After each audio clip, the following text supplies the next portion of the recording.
Hi, welcome to the Sankofa Pan-African series. First, have you downloaded your free copy of our children's illustrated biography of African legends yet? Please do so if you haven't. Don't forget that we owe our children a responsibility to expose them to our history. Also, please help us to continue bringing you videos like this one by supporting us through Patreon or by buying me coffee. Please subscribe, share, and like our videos. Our legend today is Margaret Ekpo, teacher, politician, activist. Margaret Ekpo was born on the 27th of July 1914 in Creektown, southeastern Nigeria, to the family of Iyang Eyo Anyemewe and Okoroafo Obisasulo. Her education was cut short after the death of her father in 1934. After her father died, her hopes of attending a teacher's training college was truncated, and she took up employment as a pupil teacher, working at various elementary schools. In 1938, she married a medical practitioner, Dr. John Udo Ekpo. She accompanied him to Ireland in 1944, where she took the opportunity to pursue higher education at the Rathmine School of Domestic Economics. Later, the couple returned to Aba in eastern Nigeria, where her husband worked at Aba General Hospital, while she set up a domestic science training school. By the time they returned to Nigeria in the 1940s, Nigerian women were still not allowed to vote. Even when adult taxpayer suffrage was introduced, women were still excluded. So universal adult suffrage was implemented in Lagos in 1950, but it only rolled out through the rest of the country on a regional basis. So while women in eastern and western regions got the vote in the 1950s, in northern Nigeria, women had to wait until 1979 for the right to vote and stand for election. As with other departments in the colonial service, medical service departments discriminated against Nigerians in terms of promotions, working conditions, and wages. So, for example, government hospitals were built for the colonial officers, and medical services were only accessible by Europeans. In 1945, Mrs. Ekpo's husband, who alongside other medical practitioners suffered under these discriminatory practices of the colonial administrators, could not attend meetings organized by Nigerians to protest against these policies because he was a civil service. But Margaret Ekpo was able to attend.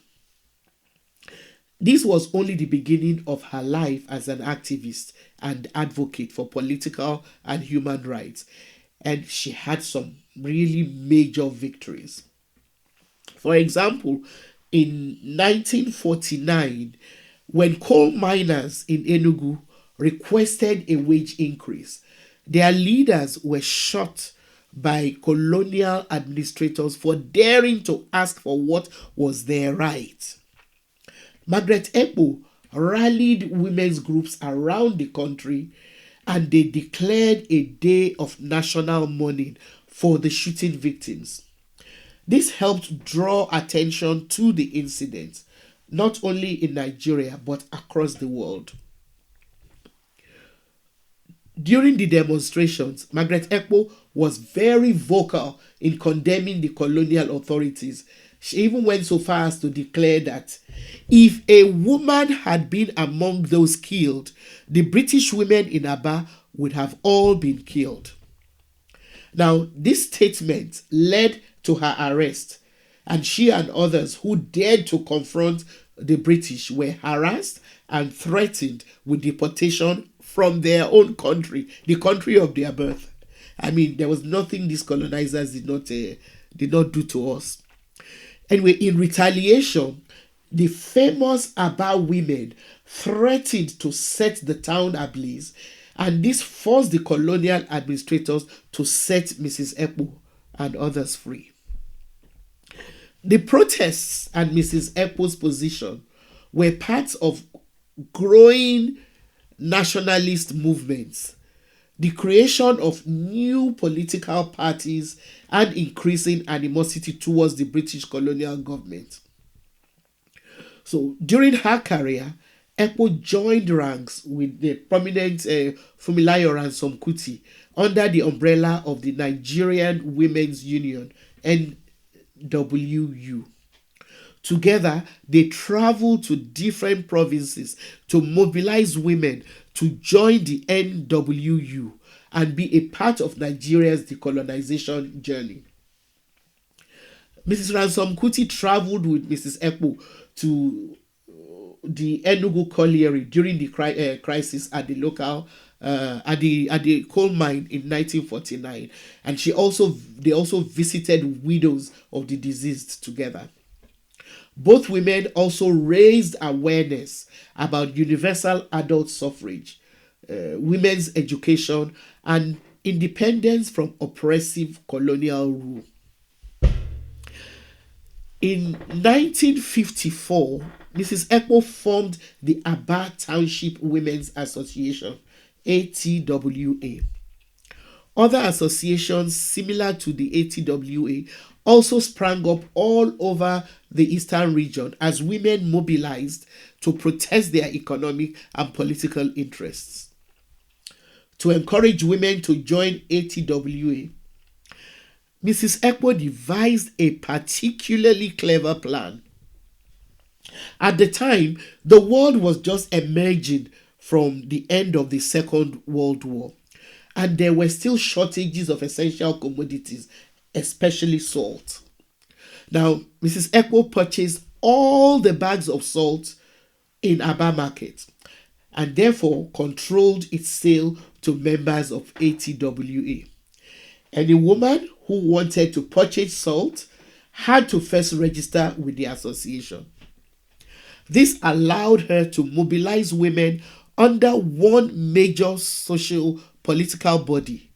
It marked Ekpo out as an astute political player.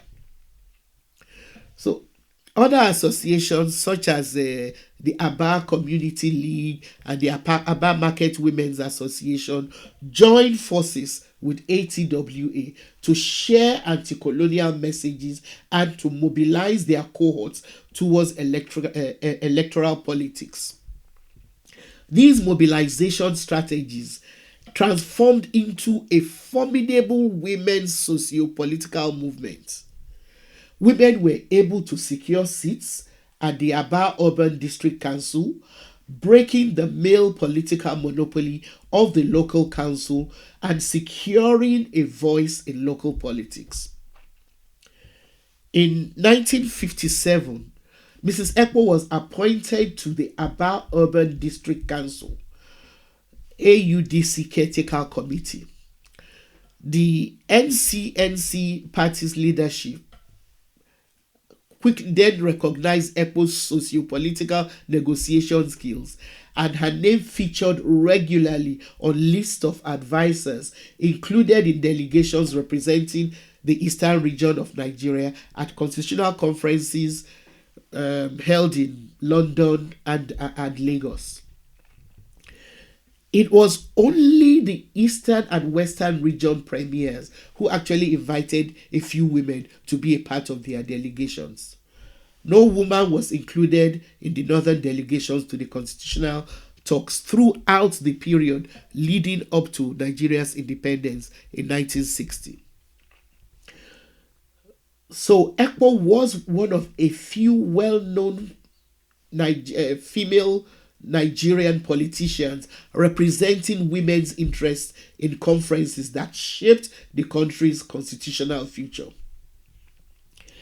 In January 1959, Mrs. Ekpo was appointed to serve as a special member to the Eastern House of Chiefs, which was a particularly conservative, male dominated institution.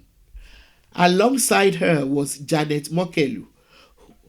She was one of the only two female members. These were the only two female members, Janet Mokelu and Margaret Ekpo. Her chance to stand for election finally came in 1961, and she won a seat in the regional elections for Aba Union North constituency in the Eastern House of Assembly regional elections. Her mass mobilization of women over the years paid off as women came out to vote for her and Janet Mokelu. She won again in 1963 in the 1963 regional elections. Her second victory inspired other women in the region to participate in electoral politics. Margaret Ekpo remained in the regional assembly until January 15, 1966, when Nigeria's government was overthrown in a military coup.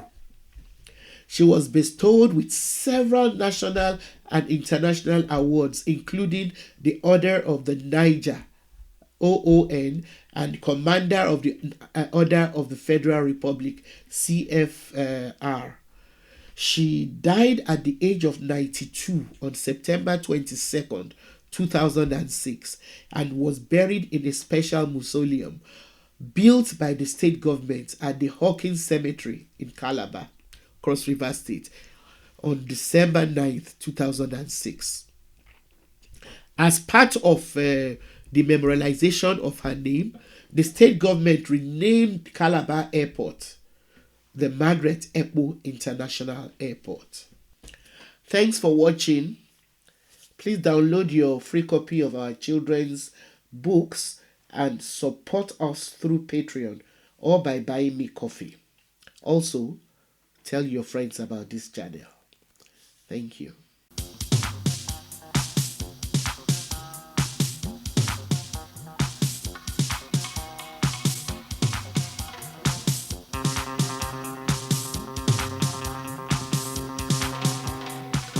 Oh, no, no.